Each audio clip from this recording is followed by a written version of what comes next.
Thank you for listening to Mormon Mental Health Podcast. This episode addresses the current environment our community faces with the atrocities directed at the Black community. We encourage you to donate to organizations to help bring equality to our community. Please donate to Black organizations including the NAACP and Black Lives Matters. To donate, please visit NAACP, that's NAACP.org, or blacklivesmatter.com. Thank you. Hello and welcome to Mormon Mental Health Podcast. This is Natasha Helfer Parker, and I am more than excited to have Dr. Fatimah Salleh with me tonight. I have had the privilege of hearing her speak on several occasions, and she's just excellent in so many ways. But tonight we're going to be talking specifically about racism within the context of the LDS Church, and with the many conversations that are happening about systemic racism in our country, here in the United States in particular. This is definitely an apropos, thing to be talking about. Plus, Dr. Salleh is going to be offering a workshop, a 6-week online workshop for those who are interested in kind of taking a deeper dive into this topic. And so I think that for both members of the church or transitioning members or progressive members or post members, because regardless of where we're at on the belief spectrum, if we grew up Mormon in some way or another, or are still Mormon in some way or another, we have definitely been affected by much of the narrative in regards to how we were taught to see Black people through the lens of LDS doctrine and theology. So I highly recommend this class. It's coming up. My organization, Symmetry Solutions, is going to kind of be hosting it in the sense of just helping her with the tech part of it. So I'm super excited that we're going to be able to help her with that.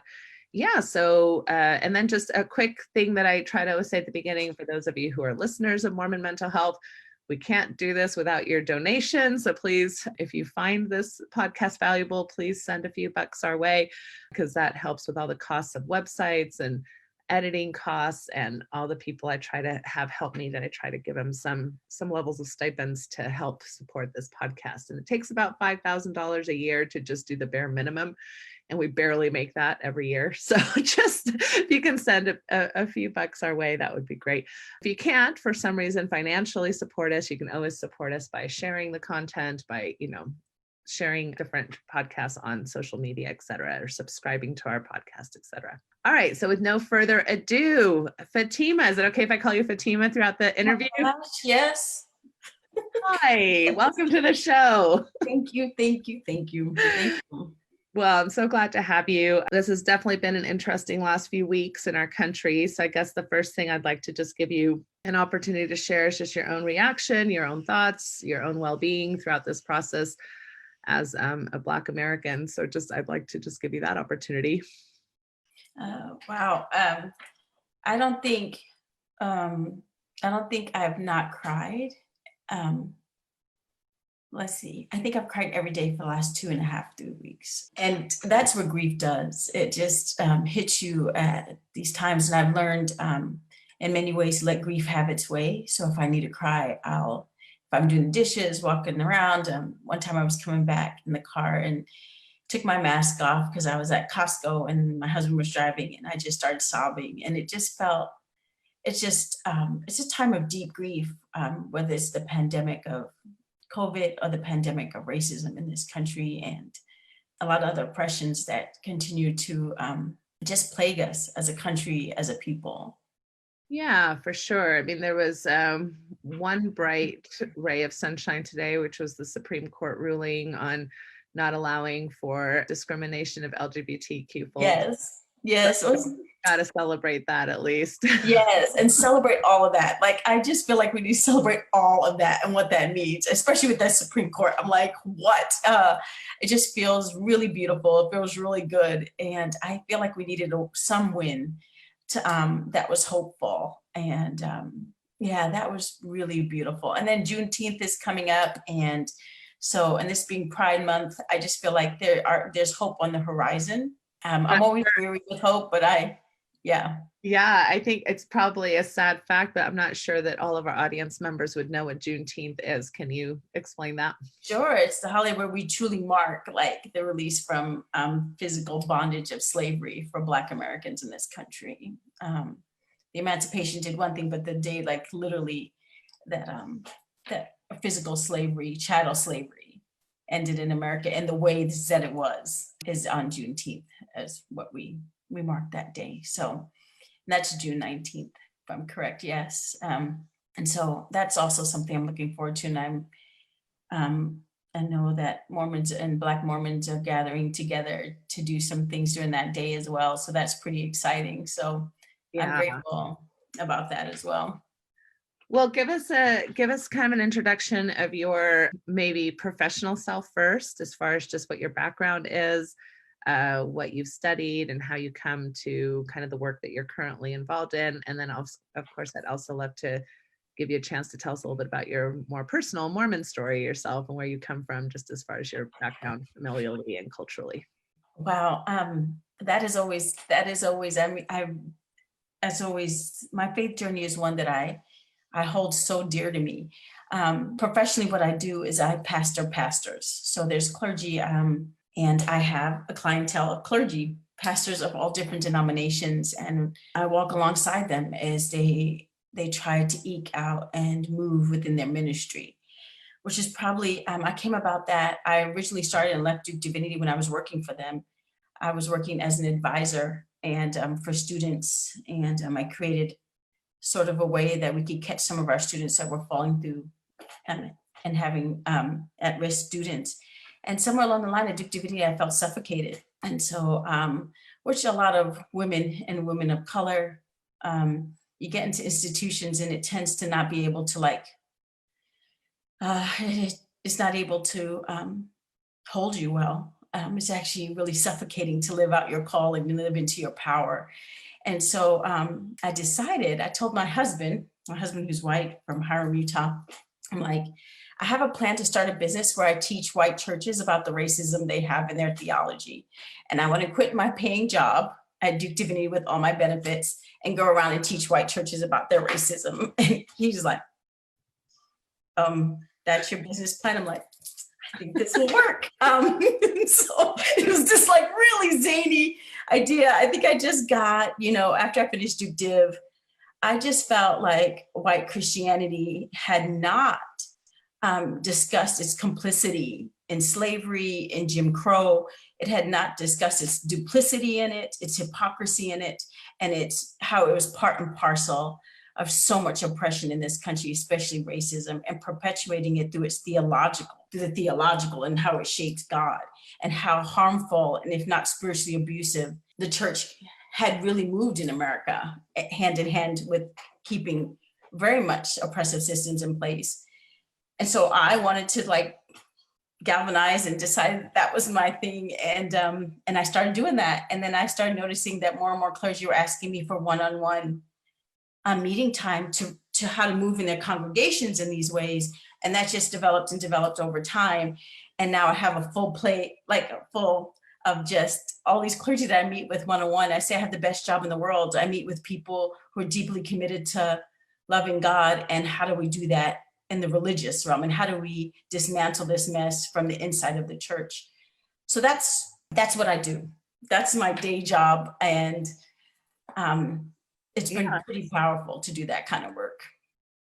That's amazing. I'm so glad to hear of different churches and organizations, obviously religious organizations, being open to that kind of training and things of that nature. So how does a Mormon girl become a preacher to preachers? I think that, I started off, that's a very good question.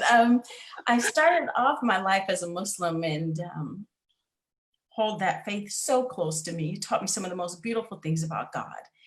And converted to Mormonism at 15 and just love the LDS religion in so many ways. But in other ways, it was also deeply hurtful. Mm-hmm. And I remember when the patriarch gave me my blessing at 15, there was things in my patriarchal blessing, the patriarch finished and he said, your blessing sounds like a man's. And I've said that a couple of times in talking to you. It's like as if even the pronouncements and the blessings on my head didn't look like it should come in this body. And I think that statement was a precursor to when I felt like I needed to do more in the church. I needed to teach and preach, which has become a dirty word. I don't know how it's changed its language for Mormon and Mormon vernacular. But preaching seems to be something we give talks. We don't do sermons. And I just felt a call. Did I know it was a call? I just knew I was being suffocated again. And one of my friends had said, you should go to div school. I had just finished my PhD. It took me 7 years and it was supposed to be a 3-4 year program. So I took double the amount of time, had 2 of my 4 babies during my doctoral degree. And I really felt with my 6-figure student debt that I was done with school. And so my friend's like, you're not done. Wrestle with God at div school. Go to Duke Div, apply. And I did. And I say it was one of the hardest acceptances I've ever gotten. Which, I think for our Mormon audience, I just have to explain that means divinity school. Yes, divinity school. Yes, divinity school, which is 3 years, and they call it seminaries, So I'm like, I went to seminary and I went to institute. And so this was just like, 3 more years at Duke studying God. And it was there that they didn't know what to do with me because it's really a professional school for ordained ministers to like work the ordination. And there I wrestled with God. And it was probably the most beautiful wrestle I've ever had. And it was also a time where I could name God for myself. I had womanists teach me. You were still practicing LDS at this point? I was, but deeply in like this struggle with the LDS. I'm like, I just felt, I often said when people were talking to me, I'm like, it felt like a wool sweater that was 3 sizes too small. It felt itchy and uncomfortable, and it felt like it was just too small, that the religion itself was too small and just uncomfortable to who I was. And so it took therapy, and I still have my therapist. Actually, I have an appointment tomorrow at 3. I keep Black women therapists, like they're just like my thing. I've had them ever since div school. I had them before that, but I've been in straight therapy 6 years now. And to work out also my sense of deep hurt with the church in some ways. I felt like it rejected me and rejected my call in life. And also dealing with what I thought and still think is the racism of the church and its unwillingness to really address it, to say they're sorry, and to ask the church leaders in the church to repent and what that looks like, so that way they can move and start to dismantle this mess, both internally and externally in this country. Yeah. And so as you've gone forward, are you comfortable sharing a little bit about where you're at currently with your relationship with Mormonism? Yeah, I love it. I still have like this deep love for it. It took me a while to not be as hurt by it. And it took a lot for me to still, right now I'll even tell clergy, sometimes in their churches, I'm like, leave before you lose God. Because something about church and religious institutions have the capacity sometimes for you to lose God in the mix. Well, and you're not, you're coming on obviously as a theologian, you're coming on obviously as kind of like from your own personal experience too, and as a trainer, as a teacher. And of course, this is Mormon Mental Health Podcast, right? So how those things intersect. But I love that you were able to just own the fact that, you attend therapy yourself, that this is not just a spiritual journey, but in lots of ways, these spiritual and mental health journeys definitely intersect, which I'm a big believer in. So can you talk a little bit about, when you say, I didn't feel like, the church made space for me, it wasn't large enough for me, when I feel like it wounded me or hurt me. Can you talk a little bit about, just from your own personal perspective, the implications on that in regards to your mental health and well-being as an individual? I went to this conference for a summer and a year. I did nothing but spiritual trauma. I went to spiritual trauma, and I wanted to learn from Black, brown people about spiritual trauma. And one of the conferences I went to, there was just clinicians, counselors, and then there was just me and a couple of other chaplains and religious folk who were there. And the biggest topic was spiritual trauma and what it does to a person, and how they have to reimagine God, And sometimes when people are with the church for a really long time, you almost have to treat them, and it's hurting them, like they're living with an abusive partner. And I remember Dr. Shanika Walker Barnes said this, and it, like, Reverend Dr. Shanika Walker Barnes, and I just, like, it blew my mind, like what it is to have a relationship with someone who, with the church, in which the church wasn't, it was harmful. I just felt like it didn't value you. And I want to say that the priesthood not being able to speak to that, the family proclamation in ways, the way it has moved in vulnerable communities, women and ordination, it just, the way it moves in vulnerable communities is really one of the most hurtful things. And it just so happens that wounded lands on people like me. And it makes you distrust God, that there's even a God, because you've learned about God from this institution, this religion, and they're also trying to strip God from you in ways by saying X, Y, Z, you can't do X, Y, or Z. And so, or you haven't been fully a part of us. So it's been the longest journey for me to decide to have an amicable divorce with the church in a way. We have joint custody of beautiful things that I love and the gospel, and they can have sole custody of all the crap that I just completely am like, you can take that. It's like saying to someone, you could take the dog, which at this point with my dog, I'm like, yeah, you can take the dog if my husband and I got separated, like take the dog. But so I have this like real way of just like, we're going to do this amicably. And we have joint custody over things that I still find a lot of goodness in, and still fills me in ways spiritually. And oddly enough, that's still the Book of Mormon, hence why I worked with Margaret Hemming Olson on writing the Book of Mormon for the least of these, which is like looking at the Book of Mormon through a lens of social justice. And then when I preach at any sort of like Sunstone or with dialogue, when I preach for Easter Sunday, I preach from the lens of social justice. Like, this is a cry to do the work of social justice. And that is what the gospel should do. It should evoke a sense in which we see the folk from the margins and the least of these. That's what we're called to do. But I couldn't have done this without therapists. And my therapists were deeply attuned to my religious and spiritual battles.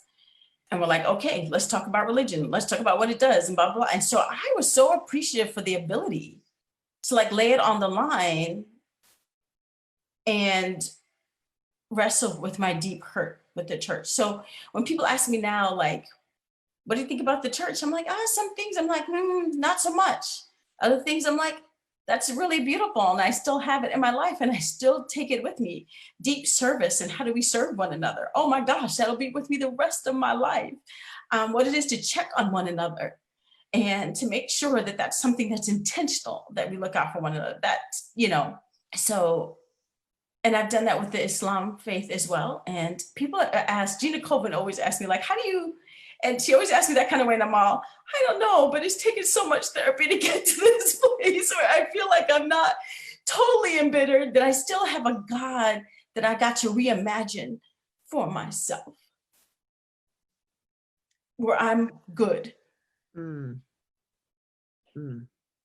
there was something about having to claim your goodness that the LDS Church did not offer you. Oh, that I was worthy. Yeah. In so many ways to live into my call. Yeah. When I got ordained as a Baptist minister, which is really beautiful, the pastor who was part of that said to me, you were ordained long before men decided it could be a thing. And he said this right after, we're celebrating this whole thing. And I said, what? He goes, you were long ordained before men got a clue. And I think that just, it set me free. I love that. So Fatimah, you are in the process of creating this 6-week online course called Spit and Mud, The Messy Miracle of Seeing Christian Racism. I love the title. Tell us a little bit about what motivated you to kind of reach out in this way? Because like you said, your main job is kind of to inform and educate preachers of different organizations who I'm guessing bring you in for diversity training, racial training, et cetera. But this is more, you're wanting to reach out to kind of a general audience, it seems like to me. And I think in particular, you're wanting to reach out to an LDS audience, kind of coming back to your roots, or some your 15-year-old roots, I guess. Yes. Roots. Parts of your roots. Yes, So tell me a little bit about that intent and what you're hoping and what calls you in that direction. So, okay, this is, when I started, it was more of an evangelical, like I was going to Christian churches. Spit and Mud started with just, Methodists, Episcopalians, Universal Unity, it was very like, it was with the Bible as the holy text of how you move in it, and it calls you to social justice and to do anti-racism work theologically. But these last few weeks, and writing the book did something, it pulled me back into community, LDS community in ways I didn't know. And then I've had people reaching out like, you wrote this book. Well, what else are you thinking? And let me just say this, in this last couple of weeks, where clergy have almost needed me more, and my work has increased. And I think I'm at my weakest because I'm Black in America, and I lost an aunt to COVID, and most Black people in this country probably know lost to COVID, since we disproportionately have been impacted along with Indigenous people, brothers and sisters. And so I feel like my work is increased while I am carving out time to grieve and lament. And yet I wake up a couple of mornings ago and I can strongly feel like, come back to the Mormon community in this way and teach them how to do this work for themselves, how to take the theology that they've learned from the Book of Mormon to the Bible, and begin to dismantle racism in theology and move them through how that can happen, not just secularly, but religiously, specifically towards like LDS beliefs and upbringing and ideas. Now, let me just say this. I'm going to be very honest. When I got this inspiration, I'm like, no, I got nothing. I got nothing left in me. I woke up a couple mornings and just kept coming back. And so I called Lisa Butterworth and I'm like, I got a crazy idea. And she says, well, call Natasha. And you said, okay. And all you have to do with the wildness of God is take a step, and you realize that you got people who are willing to take a risk on your wild notions. And I'm grateful that you would take a risk, Natasha, on my wild notion of trying and thinking about a workshop that's 6 weeks long, and like, let's do the wrestle. Let's do this. Let's start to begin to think about why and how racism crept in, and how it hasn't or isn't being addressed in ways that allow us to wrestle and repent, then come out on the other side healing. But we can't jump to healing, because if you start healing before you have done the work of recovery, it's just not going to happen. And you need to rehabilitate. So I often say that racism in this world is an addiction in many ways. And you have to stay committed every day to try and stay clean of it, and acknowledging every day, this is in the air. It's what I breathe. And how do I intentionally move in it so that way it doesn't impact even the way I see God? Yeah, no, and I guess I just want to pause for a minute, because I've kind of moved ahead from it several times now, but I'm not going to, since it's about the fourth time I've noticed emotion in your voice. So can you talk a little bit about what's happening for you just as you sit here and talk to me about this and think through your thoughts? I think it's always hard. Here's the thing about when you're on a healing journey, and healing faith journeys are, healing faith journeys. Sometimes you're called back to the same spaces that you worked really hard to leave, but you're different when you come back. And you think, how could God call me back into that? There's no way. So I think I worked really hard to be really intentional about grieving how I kind of navigated my love of the LDS faith, and then how I could still move on with still holding on to good things. It took me years to do that. And so to be called back into it, and in a really white lens. Now you gotta also remember that I'm in a Black church, it has, it's multicultural in ways, but it's mostly Black Baptist church in the South. And so that's where I've been for 4 years.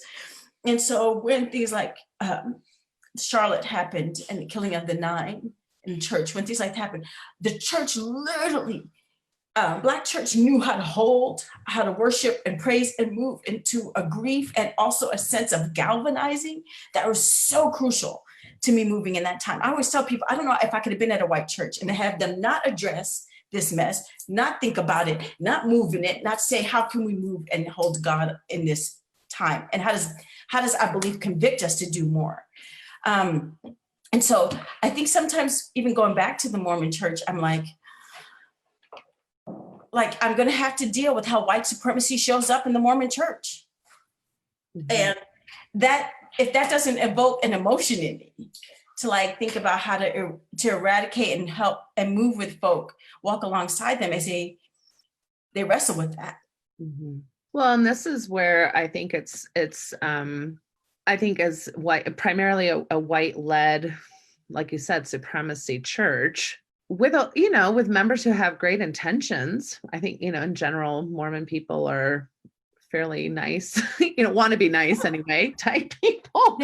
And so we're having to deal with our own, terms like white fragility. We're going to have to, deal with our own kind of messiness and facing the realities of racism, since we don't have to face them in our communities, like you just mentioned, in Charlottesville, et cetera.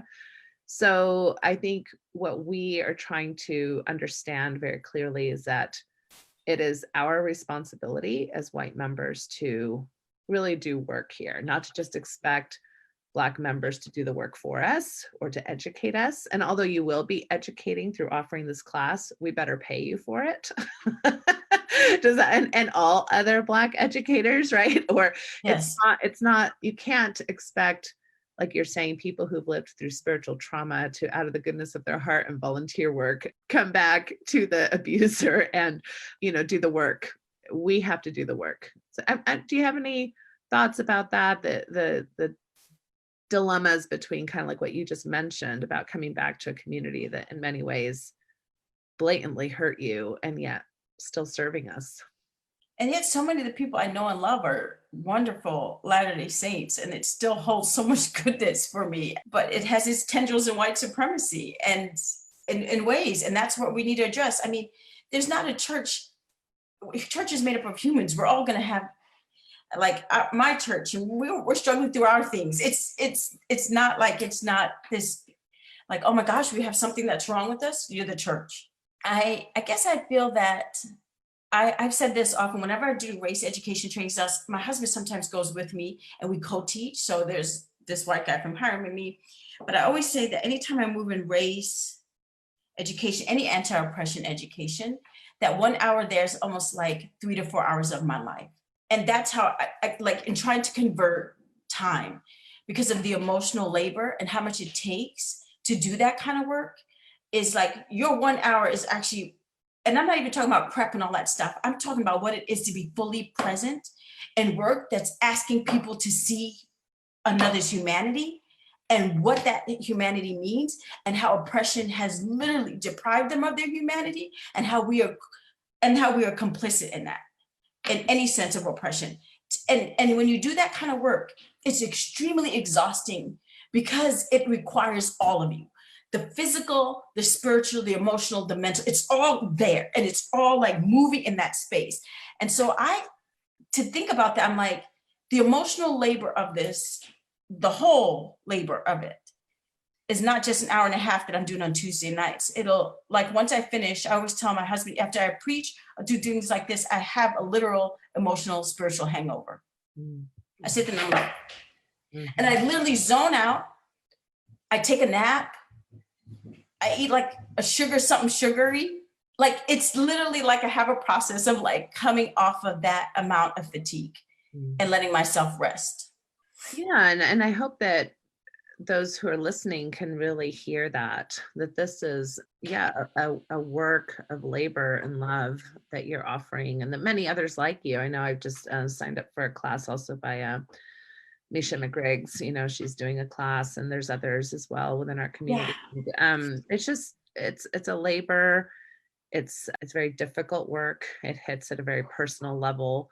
And so, of course, those things are going to take a toll on you, and that we, as the recipients of such a lovely gift, really need to really be open to understanding the value of that, especially since, for whatever it's worth or however everybody feels about it, the church itself as an institution really has not done a good job of offering trainings in regards to these topics, of racial oppression, I think that, in a lot of ways they've tried to make kind of statements that seem like they're promoting equality and things of that nature. But to your point that you made earlier, you can't do healing work until you do healing work. You can't, do the work of moving forward until you do the work of kind of where you come from. And we really haven't done that as an institution, as an organization. So to have people like you who are culturally competent, who understand Mormonism, who understand all the ins and outs of those issues is just, I think, invaluable to many of us who are very interested in having those kinds of resources. So yeah, so can you speak a little bit maybe about, well, any responses to what I just said, but then also kind of talking a little bit about what you're hoping to offer in regards, it's a 6-week course. What are you hoping, which, at the end of taking the 6-week course with you, what would your hope be as far as what people have gained from the class and the value that they've gotten from it? Wow, I think that's always hard. Whenever they tell me goals or anything, I'm always like, probably because I'm so in my own sense radical. I'm like, I think that I hope it's deeply individual. I hope it's a way of it sets space, it carves out space to ask the hard questions and to reconcile with one's own theological upbringing and ways of seeing God, but also ways of being truly human and good. And how do you go about doing the work of justice? How do you begin to entertain that on the spiritual, theological level? What questions are you asking? And what questions do you keep asking so that you're constantly enlisted into doing the work of justice? It's, and Micah in the Bible, it says we walk humbly before God and we do justice and love mercy. But I love that. You do justice and you walk humbly and you love mercy, but there's a component of just doing justice. And I think Mormons have got, for some ways, mercy and trying to do the humble work, but I'm almost wanting to tease out the justice angle. I'm like, where has justice been as part of just like you wrestling with and galvanizing? What is it to have the Holy Ghost and Holy Spirit just galvanize you? Start letting you know how you can move in your own powers and giftings. And that's what I would hope, is that people would wrestle with their own calls to do this work and how to begin to do it. I love that. Andy Pitcher Davis, who's watching, so she's got several comments. I'm going to just put them out there. She says, I love this idea of joint and sole custody with the patriarchy. So, just kind of take what you want. Take what's helpful, leave the rest.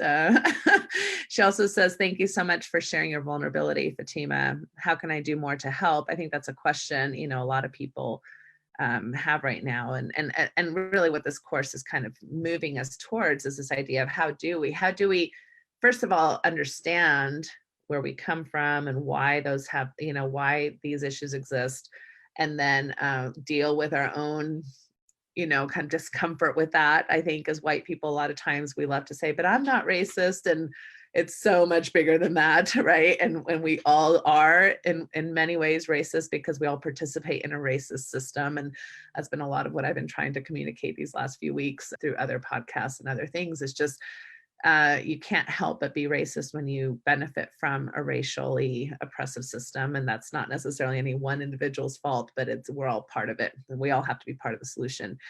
And then she says, yes, we totally dig deep for this work to be done. She asks if I'll include Venmo and PayPal. Yes, I'll include all those links here when we're done today, Andy. So thank you for your comments. I think that as we talked about, what you want to offer, you're definitely going to be offering, I think you're going to be offering an examination of LDS history, theology, scripture, kind of from a racism lens. So that will be something that I think is really important work for all of us to do. Yes. And I think there will also be an invitation for all of us to look at personal bias and where growth and development can take place. Do you want to talk a little bit about that, as well as how, and analyzing and recognizing ways that racism shows up in the day-to-day lived experience of Black members? Yeah, So the first part of this course, one of the first things is social location, which they had you do in divinity school all the time, is that before you start to speak about theology or move in understanding text, you had to know where you were socially located, name your ethnic background, socioeconomic, how you first learned about God, what you first learned about how to see God and what God wanted from you, and that exercise really helps you kind of know where your lens is, because sometimes people just don't know and can really articulate that. So what it is to do that, and we do that from a lens of like, when did you first learn about race? When did you ever first think about your race?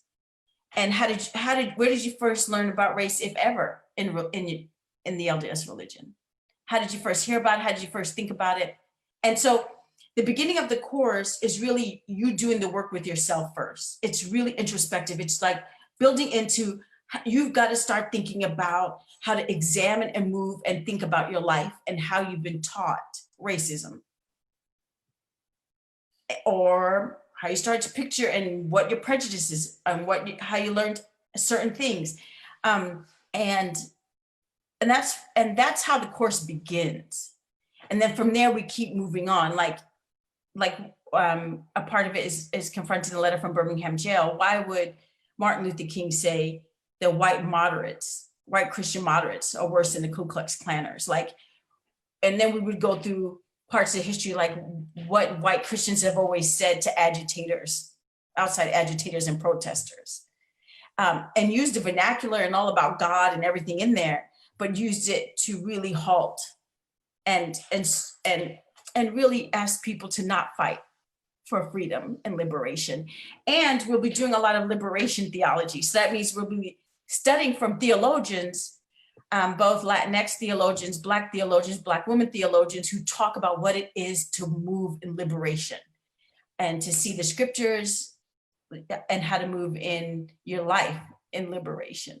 And that's just a reality right there, is that most of us who grew up Mormon have really only heard theology from a white male voice.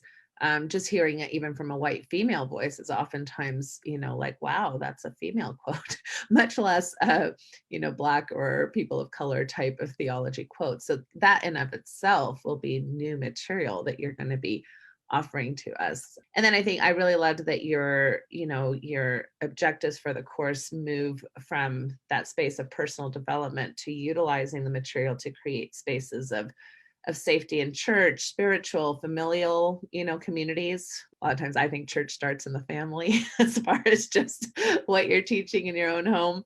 Yeah. And also just, like you said, prepare and identify for ways that you can work towards, this movement of social justice in ways that are doable and are realistic for whatever situation each individual is in regards to the influence they have in their communities, et cetera. Yes, I think this is the work of anti-racism, and there are several anti-racist educators, Ibram Kendi, but a lot of them will focus on the fact that, and I'm doing it also from a spiritual lens, but that you were born with certain gifts and powers in you, and those gifts and powers that you have that are uniquely yours are the greatest ways you can move in the world for justice. And so I hate telling people blanket ways, like there's ways to begin educating yourself, but the real in-depth, like what is specifically my call to disrupt this and dismantle this mess, has to almost be these questions you put on the altar, you put up and you lift them up. Like me, Fatimah Salleh, with my giftings and who I am in this body and with my privileges, what is the call for my life? And to keep asking those questions, because it does change over time. So yeah, how do you develop practices that keep you asking the good questions? I love that.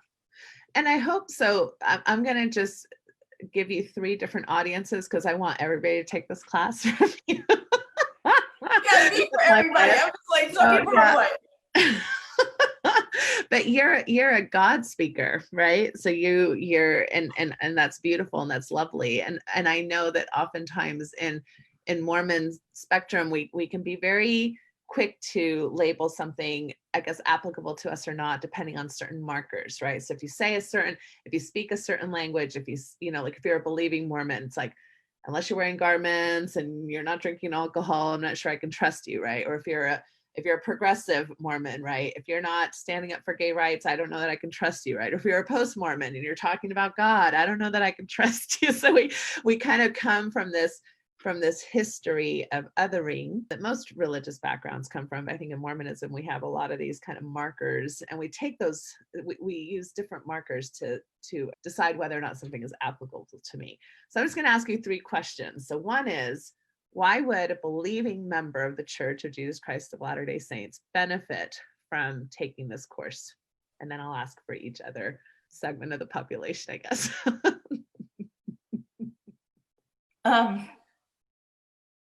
And I think my answer would be the same for all 3. If you're willing, I long realized I'm not for everybody.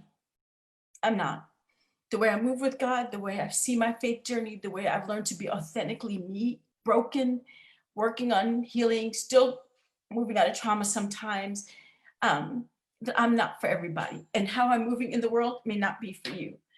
So I would move in the fact that if this is something that's been rotating in your universe, it's been something in your atmosphere that's been like gnawing at you. How do I do this? How do I do this in a way that would almost convict me, where I'm still thinking about religion and still thinking about what religious, and I still want to connect with it spiritually? Then this course will be for you. Now, this course may be taught by another body and you will receive it, or someone who speaks differently. So I also got to think that who I am and how I speak and move, you would almost have to feel like you're connected. You get me, you understand me. I'm maybe a person that you can trust, or you can begin to trust. And for people who've been wounded, in the gospel and religion, let me just say that, and wounded in religion, one of the things I learned about trauma is that you always invite. It's always invitational. Jesus was always invitational. For the most part, he's an invitational ministry. And so it's an invite. That's it. It's an invite. And if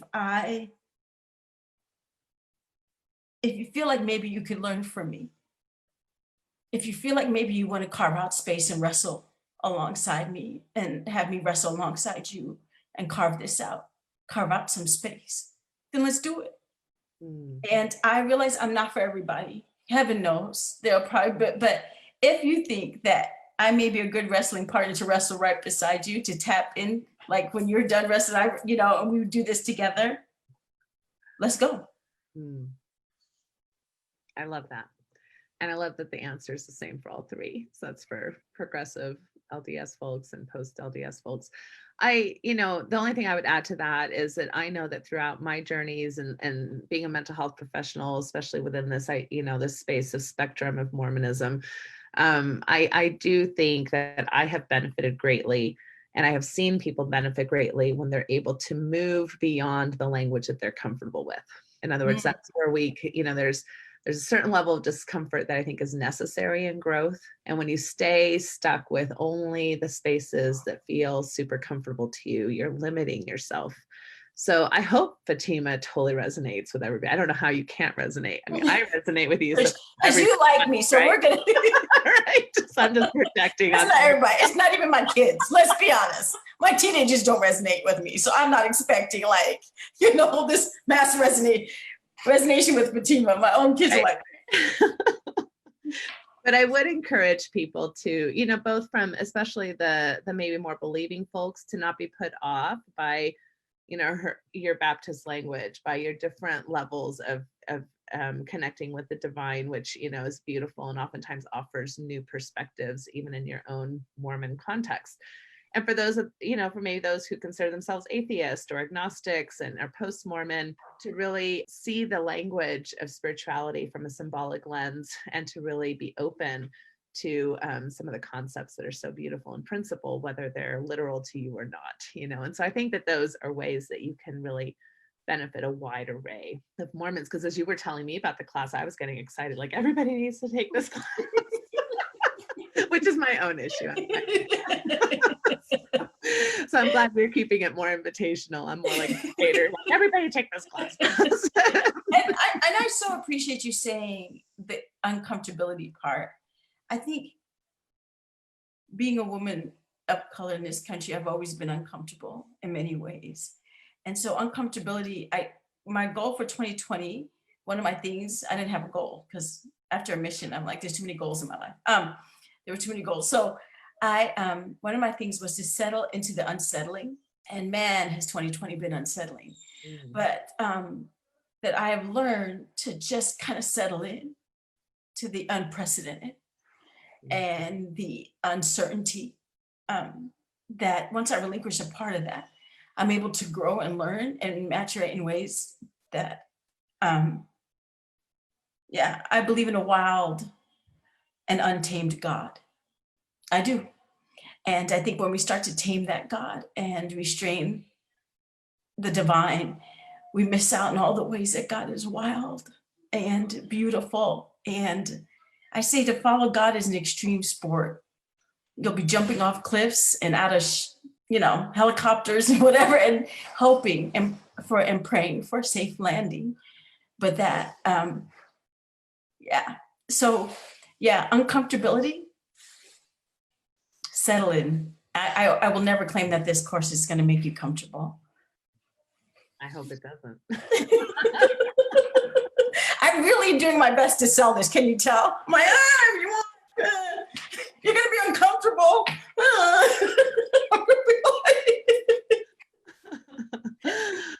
Oh, goodness. All right. So this course is starting June 30th. It's going to be on Tuesday nights, 6:30 p.m. Mountain Standard Time, which is 8:30, I believe, for you, Eastern Standard Time. So regardless of where you're at in the country, it's somewhat doable, I think, of a time spot. It's going to be a 6-week course, so hour and a half content and a little bit of discussion, right? As far as if people want to ask questions along the way, you're going to be open to that. Let's see, what else do we need to tell people? So I'll be sharing the Eventbrite kind of link once I'm done here. The cost is $385 per registration. We have spots for 20 registrants. So because it's interactional, you want to, I know you told me that you'd like for it to be a smaller type group, so there's room for some discussion and for some back and forth. So there's going to be limited space.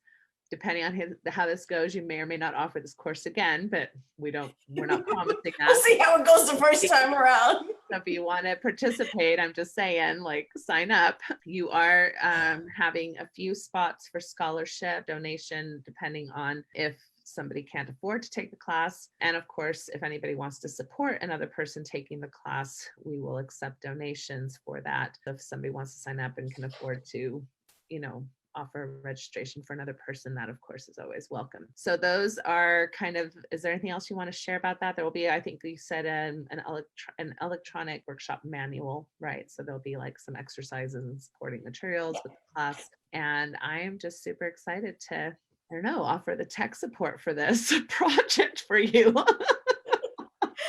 To say what I told you that I did. I'm like, so, kind of like the same way I did with my husband. I want to teach white churches about racism. He's like, oh, that's a business plan, huh? I can see that. And then I kind of gave it the same thing to you. I want to just teach Mormons about how we can dismantle racism. And you're like, okay, let's talk about that. So I really do appreciate it. I'm grateful for the people who are willing to take the risks alongside me. Well, I guess you're welcome. I don't see this as a risk. I see it as an honor. So I'm super happy to offer any support in regards to doing any of this type of dismantling work that I also feel passionate about. So anyway, yeah. So thanks for being on the show. Is there anything I didn't ask you that you are dying to talk about, or anything that I didn't? Your facials are so awesome. I think we any closing thoughts, Fatimah?